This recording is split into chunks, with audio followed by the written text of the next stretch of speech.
Hello everyone.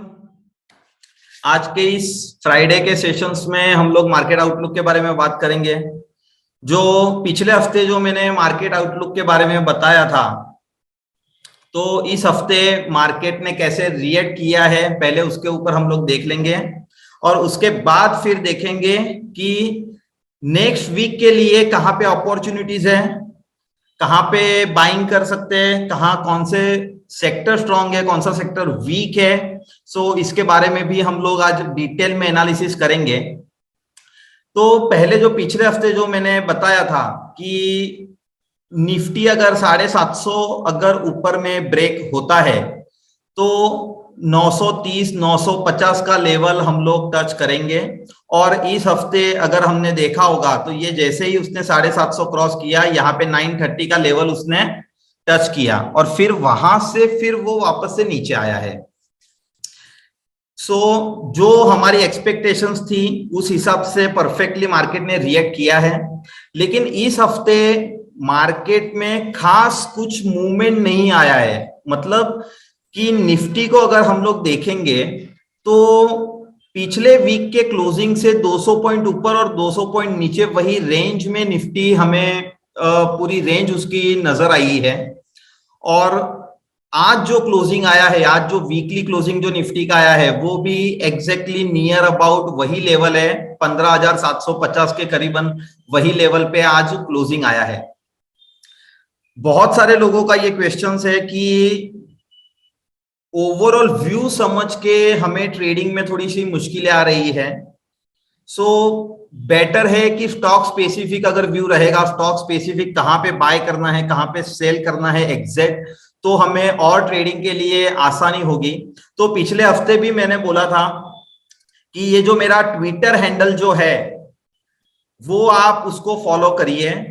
हर week में, पूरे week में लाइव उसके ऊपर मैं एक्टिव रहता हूं और जो मेरे जो भी इनपुट्स रहेंगे वो यहाँ पे मैं देता हूं। अभी जैसे आज सुबह ही मैंने आईडीएफसी फर्स्ट बैंक में बाय कॉल दिया था, उसके बाद में 3% का मूव ऑलरेडी उसमें आ चुका है। उसके पहले आज डीएलएफ में भी ऑलरेडी दिया था, ऑलरेडी निफ्टी में भी ये रेंज ब्रेकआउट मैंने लिखा था, और इसके बाद में 200 पॉइंट का मूव यहाँ पे भी हमें निफ्टी में भी मिला है। तो जो लोगों को बाय कॉल चाहिए, सेल कॉल चाहिए या रिकमेंडेशंस जो चाहिए, उसके लिए आप ट्विटर हैंडल को आप फॉलो करिए। उसकी जो लिंक है, ट्विटर हैंडल की जो लिंक है वो ऑलरेडी डिस्क्रिप्शन में लिखी गई है, ऑलरेडी कमेंट बॉक्स में भी शेयर किया गया है। ट्विटर हैंडल को अगर आप फॉलो करोगे तो डे टू डे आपको अपडेट्स यहाँ पे स्टॉक स्पेसिफिक आपको मिलते रहेंगे। तो हम लोग बात कर लेते हैं। तो निफ्टी में अभी नेक्स्ट वीक हमें लगता क्या है? हम लोग वीकली अगर चार्ट हम लोग देखेंगे तो निफ्टी का वीकली चार्ट जो है वो उसकी जो आरएसआई है वो बिलो 40 सस्टेन नहीं हो रही है। पिछले वीक भी मैंने बोला था कि यहाँ पे बिलो 40 जाके वो वापस से बाउंस कर रहा है, बिलो 40 सस्टेन नहीं हो रहा है। और अगर हम लोग डेली आरएसआई की भी अगर निफ्टी में बात करेंगे तो वो भी अबव 40 ऑलरेडी आ चुका है, बिटवीन 40-60 है। निफ्टी में आज ऐसा लग रहा है कि मेजर अभी बेरिश ग्रिप नहीं है, हालांकि बुलिश भी नहीं है, लेकिन मेजर जो डाउनफॉल, जो इंटेंसिटी से जो डाउनफॉल आना चाहिए वैसा फिलहाल कुछ भी नहीं लग रहा है। हो सकता है कि यहां से हमें और एक बाउंस देखने को मिले, जैसे हमने प्रिडिक्ट किया था 15,400-500 के ऊपर कि यहां से एक बाउंस मिलेगा। उसी हिसाब से इस लेवल से भी ऐसा लगता है कि यहां से भी हमें और एक बाउंस देखने को मिल सकता है। निफ्टी में अभी जो भी वीकनेस आएगी या ओवरऑल मार्केट में जो भी मंदी करना है वो क्लियर है हमारा। जो पिछले हफ्ते भी मैंने बोला था 15,350 का लेवल अगर नीचे में ब्रेक होता है और ओवरऑल 15,200 का लेवल, अगर ये लेवल को अगर निफ्टी ब्रेक करता है तो उसके बाद ही हमें सेलिंग के लिए कुछ सोचना है या सेलिंग अपॉर्चुनिटीज में ध्यान देना है। जब तक ये लेवल को होल्ड कर रहा है तब तक मेरे को नहीं लगता है कि निफ्टी में बहुत बड़ी गिरावट आ जाएगी या मंदी स्टार्ट हो जाएगी, ऐसा फिलहाल नहीं लग रहा है। हो सकता है कि निफ्टी इस लेवल से और 300 400 500 पॉइंट का हमें बाउंस देखने को मिले, 16,200 का लेवल हमें टेस्ट करने को मिले। ये पॉसिबिलिटीज भी निफ्टी में लग रही है। सो निफ्टी में व्यू अभी बहुत क्लियर है। अगर 350 का लेवल ब्रेक होता है और फाइनल 15,200 अगर ये लेवल ब्रेक होता है तो वापस से हम लोग बियर मतलब इतना इंटेंसिटी से एग्रेसिवली मार्केट नीचे आएगा अगर ये लेवल अगर ब्रेक होता है तो। अदरवाइज यहाँ पे कोई दिक्कत नहीं है। Stock specific, sector specific movement इस हफ्ते भी आई है, नेक्स्ट वीक भी ऐसी मूवमेंट चलती रहेगी, तो उसमें कोई दिक्कत नहीं है। हम सिमिलर व्यू है बैंक निफ्टी का। सो बैंक निफ्टी का ग्राफ में यहां पे ओपन कर देता हूं। सो सिमिलर डेली अगर आरएसआई देखेंगे तो बिटवीन 40-60 है। वीकली अगर आरएसआई देखेंगे वो भी बिटवीन 40-60 है।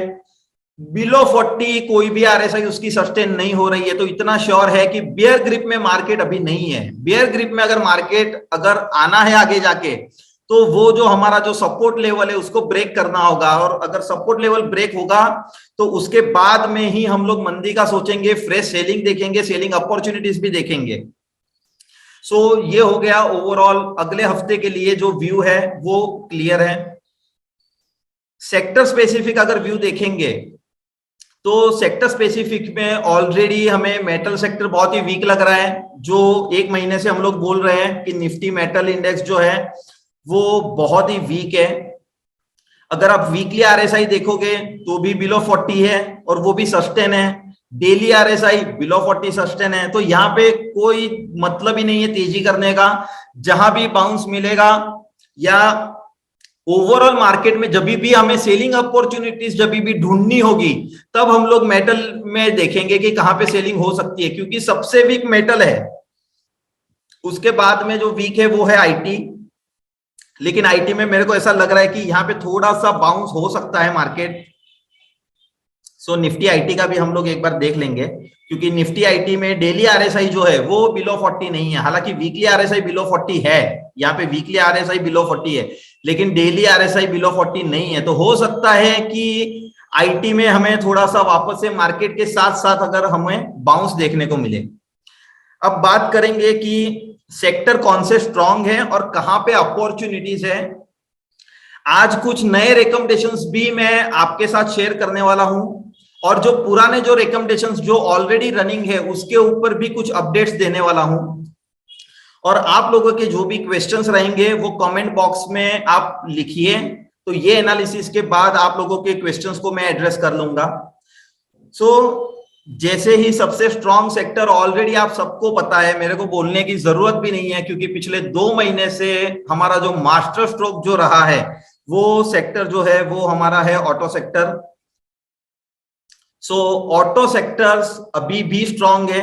जहां भी डीप आता है वहां पे हमें लेना है। दूसरा, ऑटो सेक्टर्स में यहाँ पे वीकली चार्ट के ऊपर, मतलब मैंने बोला था कि अगले 4, 6, 8 महीने के लिए भी ऑटो सेक्टर बहुत अच्छा लग रहा है। तो यहाँ पे अगर लॉन्ग अगर ट्रेंड लाइन देखेंगे तो यहाँ पे ऑटो सेक्टर बिल्कुल उसके रेजिस्टेंस पे खड़ा है। अगर ये रेजिस्टेंस उसका क्रॉस होता है तो लॉन्ग टर्म जो उसका अप ट्रेंड है वो एक्टिवेट हो जाएगा। सो ये ट्रेंड लाइन को ब्रेक करना बहुत ही जरूरी है ऑटो सेक्टर्स के लिए। हो सकता है कि ये रेजिस्टेंस क्रॉस करने से पहले वो छोटा सा एक पुल बैक भी दे दे या माइनर करेक्शन भी दे दे, ये भी पॉसिबिलिटीज है। लेकिन ओवरऑल ऑटो सेक्टर्स बहुत अच्छा लग रहा है। सेकंड जो मैंने बोला था एफएमसीजी, सो एफएमसीजी सेक्टर्स ने इस हफ्ते बहुत ही अच्छा परफॉर्म किया है। निफ्टी एफएमसीजी,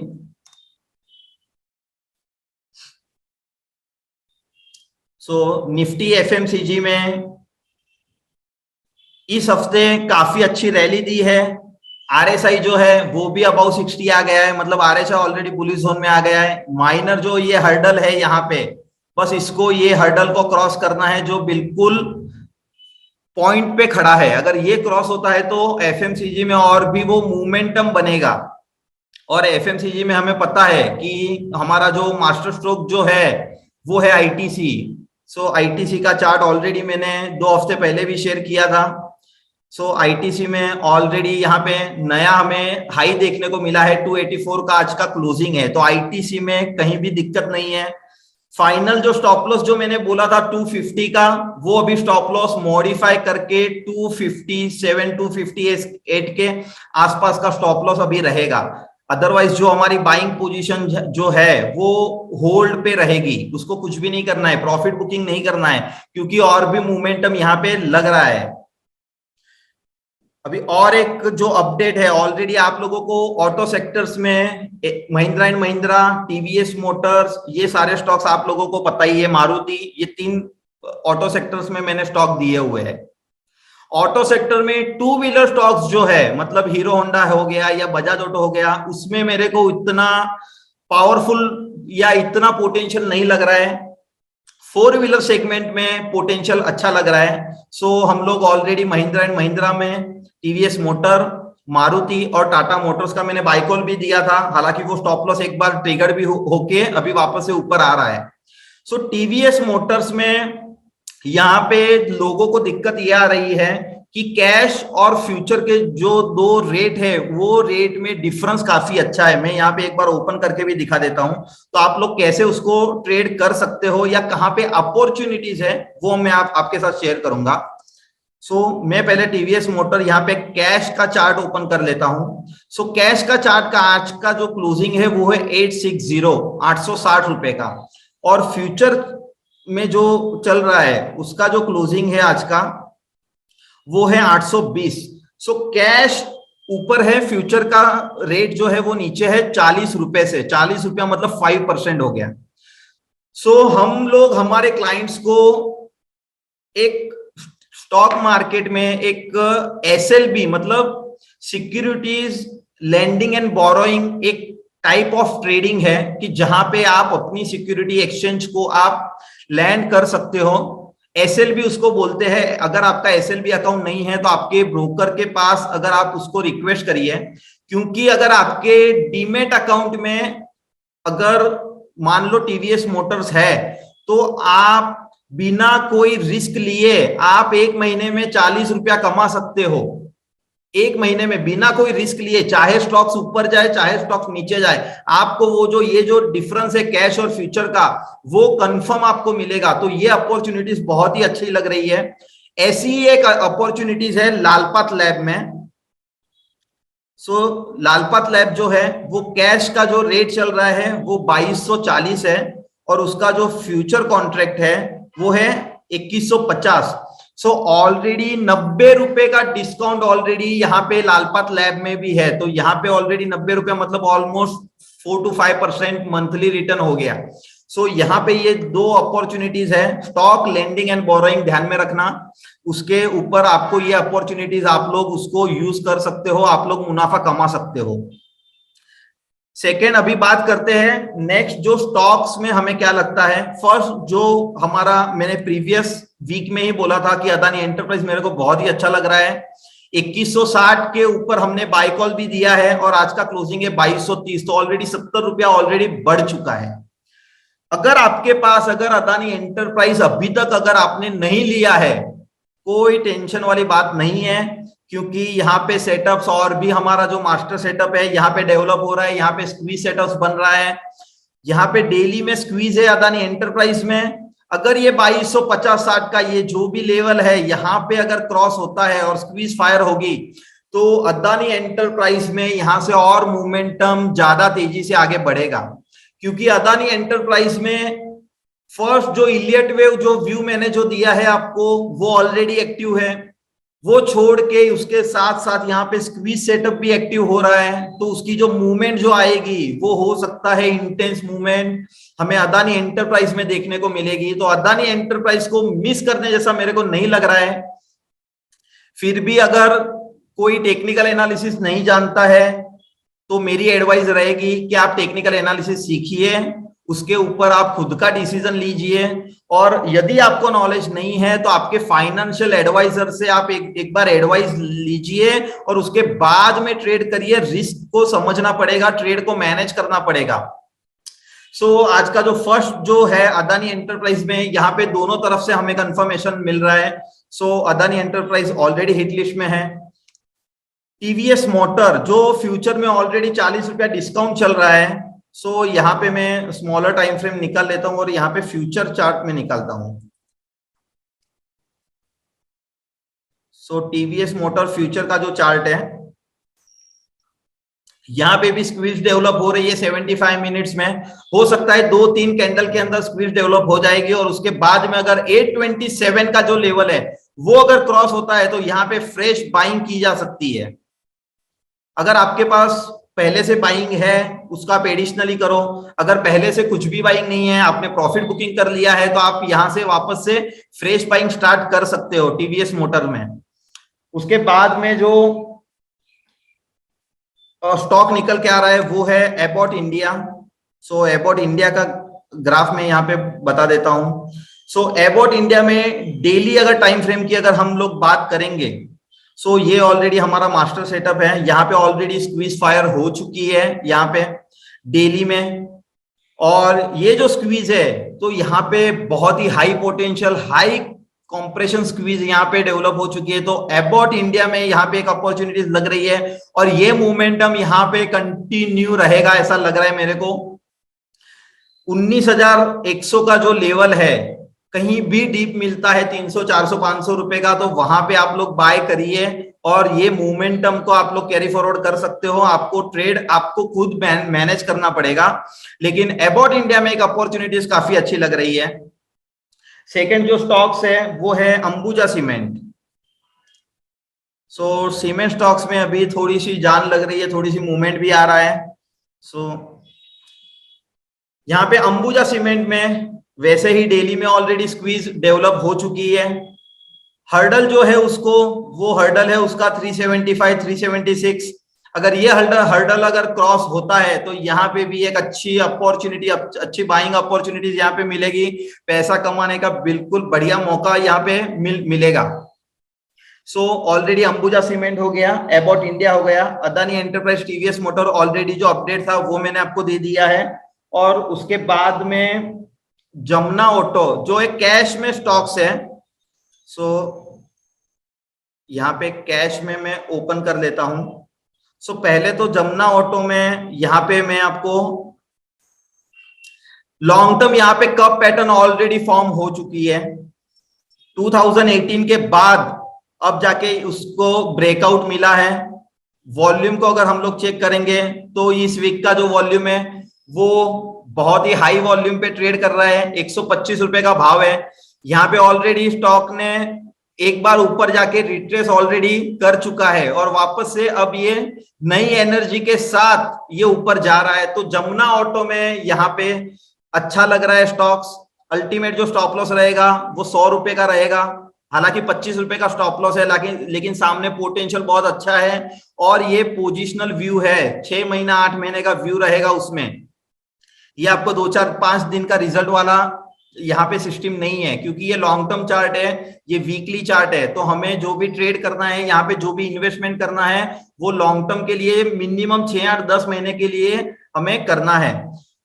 इस स्टॉक्स में और एक अच्छी बात क्या है कि हमारा जो ये मास्टर सेटअप जो है, यहाँ पे स्क्वीज, वीकली स्क्वीज यहाँ पे फायर हुई है इस वीक विथ हाई वॉल्यूम यहाँ पे फायर हुई है। तो हो सकता है कि आपको 20 से 25% का रिटर्न आपको नेक्स्ट 2 से 4 वीक में, मतलब 2 to 4 वीक्स के अंदर आपको 20 से 25% का रिटर्न मिलेगा। ये मेरा एक्सपेक्टेशंस है। कल को क्या होगा मेरे को नहीं पता है, लेकिन जो सेटअप से और जो सेटअप हमें बोल रहा है उस हिसाब से ये एक्सपेक्ट हम लोग कर सकते हैं। सो एक कैश का जो चार्ट है जमुना ऑटो का, उसके ऊपर भी आप लोग ट्रेड कर सकते हो। और एक स्टॉक है थर्मैक्स।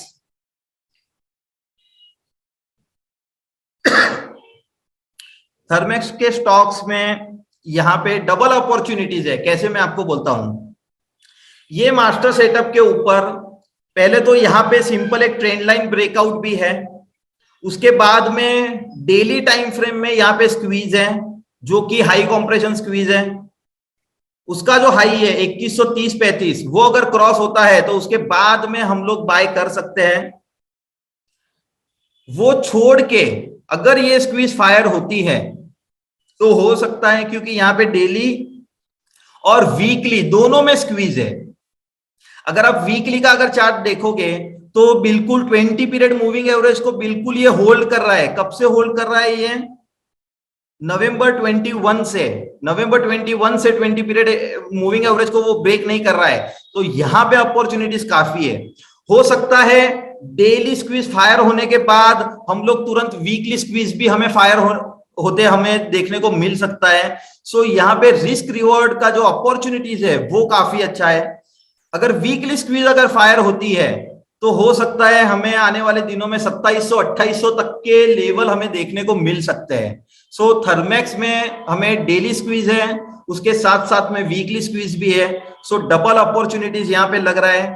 टेक्निकल स्ट्रक्चर जो है उसका वो भी अच्छा है, उसमें कोई वीकनेस नहीं लग रही है। क्योंकि अगर उसके हम आरएसआई अगर देखेंगे तो डेली आरएसआई जो है वो भी कहीं भी बिलो 40 यहाँ पे पिछले एक साल में बिलो 40 कहीं भी सस्टेन नहीं हुई है।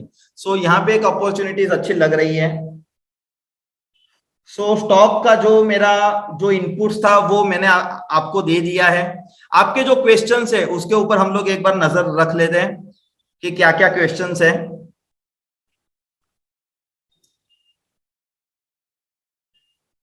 रिलायंस गिरा है तो क्या थोड़ी थोड़ी बाइंग स्टार्ट कर दे एक वीक के लिए? सो फॉर ट्रेडिंग पर्पस मैं रिलायंस को रिकमेंड नहीं करूंगा। क्यों, बताता हूं मैं।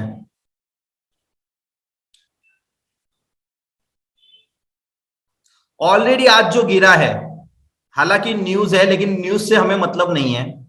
हाईएस्ट वॉल्यूम है। डेली में जो आरएसआई है वो बिलो 40 उसकी क्लोजिंग आई है।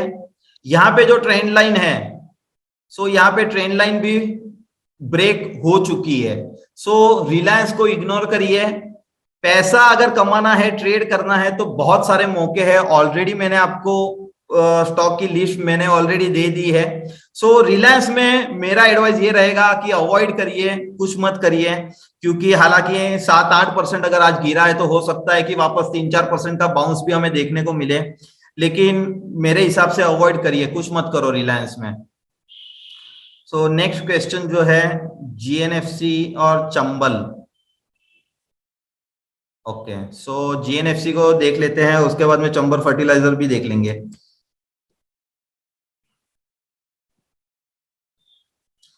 GNFC, correct. ओके, सो यहाँ पे जो लॉन्ग टर्म जो कप था बिल्कुल यहाँ पे सपोर्ट लेके वापस से 580 के आसपास है। मेरे हिसाब से अगर बाय भी करना है तो यहाँ पे कर सकते हो। फाइनल जो स्टॉप लॉस जो है वो 540 550, ये जो सपोर्ट है वो उसका स्ट्रॉन्ग सपोर्ट है। प्रीवियस वही रेजिस्टेंस था, अब जाके वो सपोर्ट भी बन गया है। तो 540 550 के स्टॉप लॉस के साथ आप लोग उसमें ट्रेड कर सकते हो। और चंबल फर्टिलाइजर उसको भी देख लेंगे।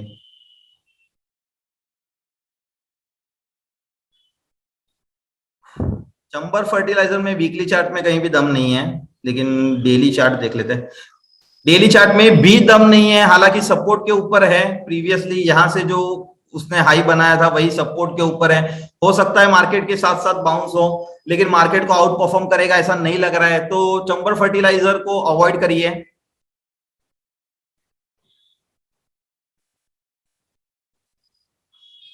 ग्रासिम, पार्श्व भाई ने पूछा है ग्रासिम, उसका भी व्यू हम लोग देख लेते हैं।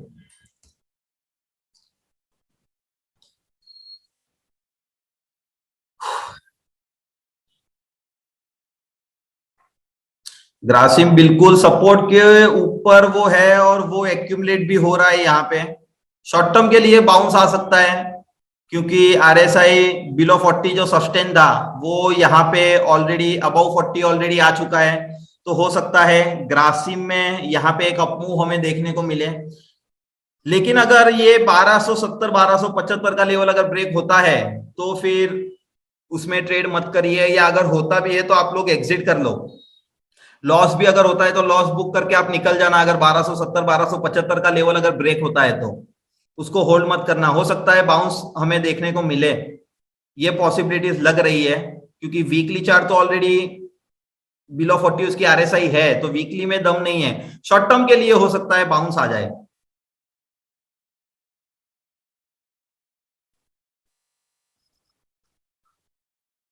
सो रूट मोबाइल, ये रूट मोबाइल इन्वेस्टमेंट के हिसाब से बहुत लोगों ने लिया हुआ है, हालांकि मैंने भी लिया हुआ है रूट मोबाइल।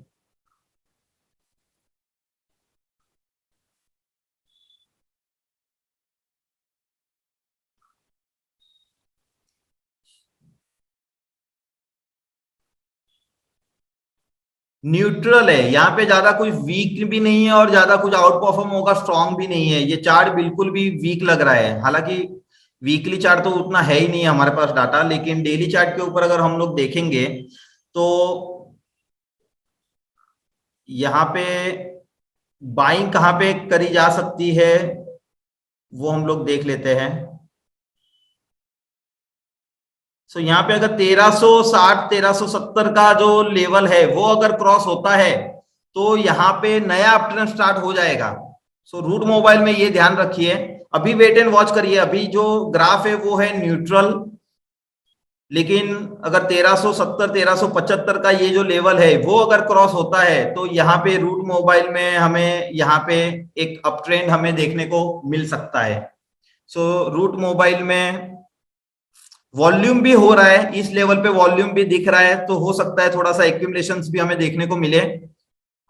लेकिन अगर लेवल क्रॉस होता है, अगर ब्रेकआउट आता है तो उसके बाद अगर करेंगे तो हमें दिक्कत नहीं आएगी या लॉस का सामना नहीं करना पड़ेगा। अगर मोमेंटम में अगर हम लोग करेंगे जब भी ट्रेड तो हमें लॉस का सामना नहीं करना पड़ेगा। सो टाइटन का एक व्यू पूछा है विशाल भाई ने, तो टाइटन देख लेते हैं।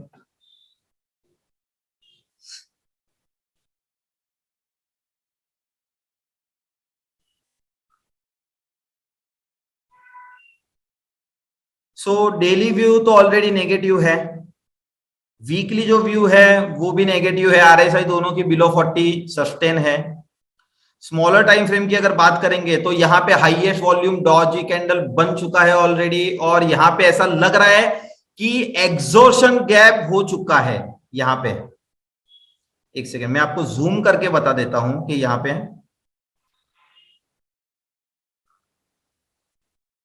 सो वॉल्यूम को हटा देता हूं। ओके, यहाँ पे आज जो ये गैप डाउन ओपनिंग हुआ है और आज ये जो बड़ी कैंडल बनी है और उसका जो क्लोजिंग है वो भी बिल्कुल ओपन और क्लोज दोनों सेम है। सो यहाँ पे ऑलरेडी जो गैप जो बना है वो मेरे को ऐसा लग रहा है, क्योंकि वॉल्यूम भी हाईएस्ट लेवल पे है, उसका जो प्राइस का लेवल है वो भी बिल्कुल लोएस्ट लेवल पे है, और ये गैप को फिल करके वापस से स्टॉक ऊपर जा रहा है, तो ये गैप एग्जॉर्शन गैप होने की प्रोबेबिलिटी सबसे ज्यादा है। सो अगर टाइटन में अगर आप शॉर्ट हो तो आप निकल जाओ, मेरे को नहीं लगता है शॉर्ट में रहने जैसा। हालांकि टेक्निकल स्ट्रक्चर उसका वीक है, लेकिन ये जो पैटर्न जो है गैप पैटर्न जो गैप थ्योरी है उसके ऊपर मेरे को ऐसा लग रहा है कि यहाँ पे एग्जॉर्शन गैप होके ये अभी वापस से रिवर्सल होने की प्रोबेबिलिटीज यहाँ पे ज्यादा आज बनी है। ये स्टॉक भी मैंने अभी देखा, अदरवाइज ये स्टॉक्स में मैं ट्विटर पे भी अपडेट कर लेता, जैसे आज भी बहुत सारे मैंने ट्विटर पे अपडेट्स डाले हुए हैं। जैसे आईडीएफसी में ऑलरेडी 3% का प्रॉफिट इंट्राडे में ही हो गया है। सो विशाल भाई आपकी पोजीशंस क्या है, बाय पोजीशन है या शॉर्ट पोजीशंस है?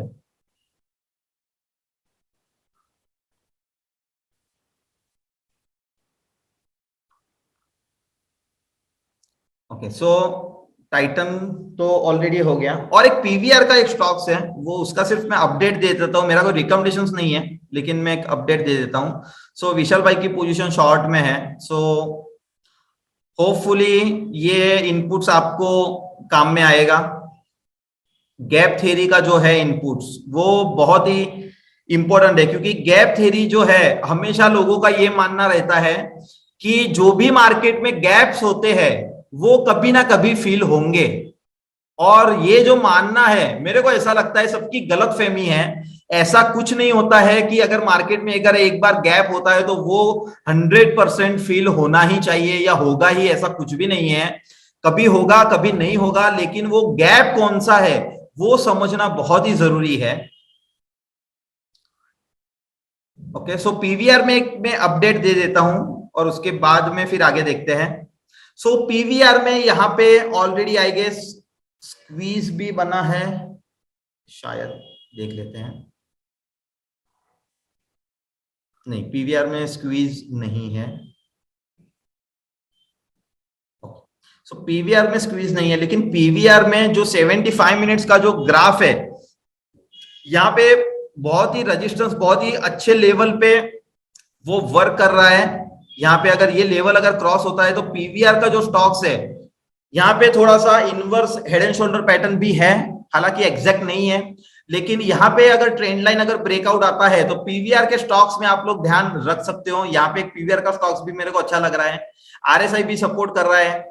डेली आरएसआई जो है वो अबाउ 60 है, वीकली आरएसआई है वो भी अबाउ 60 है, एग्जैक्ट 60 है, और जो स्मॉलर टाइम फ्रेम है 75 वो भी अबाउ 60 है। हालांकि अगर हर्डल ब्रेक होता है तो उसके बाद में हम लोग उसके ऊपर भी ट्रेड करेंगे। सो पीएनबी गिल्ट, निश्चित भाई का क्वेश्चन है, पीएनबी गिल्ट।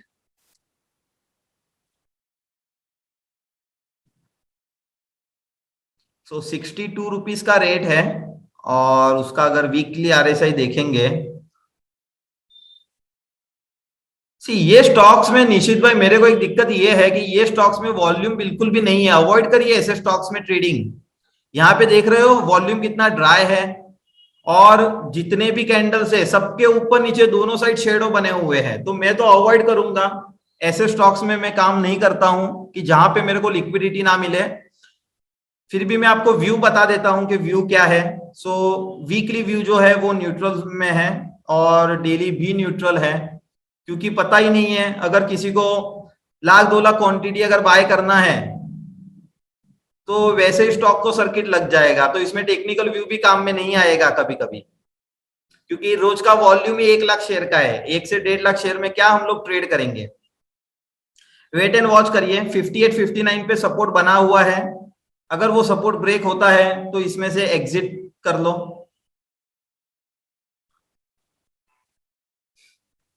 ओके, सो सारे स्टॉक्स की मैंने बात कर ली, जो हमारे जो स्टॉक्स हैं, ओवरऑल जो मार्केट है। फिर भी एक बार मैं कंक्लूड कर लेता हूं कि हमें क्या करना है। निफ्टी में अगर 350 15,350 का लेवल और 15,200 का लेवल, ये दो सपोर्ट जोन है, अगर ब्रेक होता है तो उसके बाद में हम लोग फ्रेश मंदी करेंगे। एग्रेसिवली डाउन जो मार्केट आएगा उसके बाद आएगा, ऐसा मेरे को लगता है। तब तक मार्केट में हो सकता है sector specific, stock specific movement चलती रहेगी।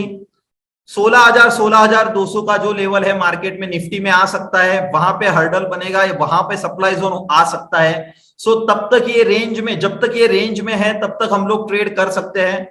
ऑटो सेक्टर ऑलरेडी बुलिश है, एफएमसीजी सेक्टर ऑलरेडी बुलिश है। ऑटो सेक्टर में टीवीएस को फ्रेश बाइंग की मेरी एडवाइस रहेगी। एमएनएम जहां भी डीप मिलता है बाय करो, मारुति जहां भी डीप मिलता है बाय करो, कोई दिक्कत नहीं है।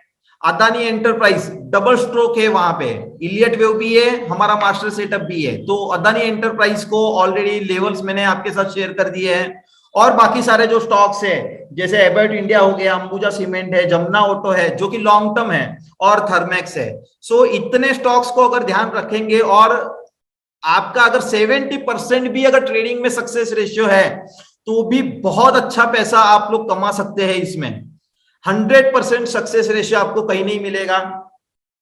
और यहां पे ना तो कोई भगवान है, लेकिन ज्यादा प्रोबेबिलिटी कहां पे है, सेंसिबल ट्रेडिंग, रिस्क को मैनेज करके अगर आप ट्रेड करोगे तो पैसा आप लोग अच्छा करोगे।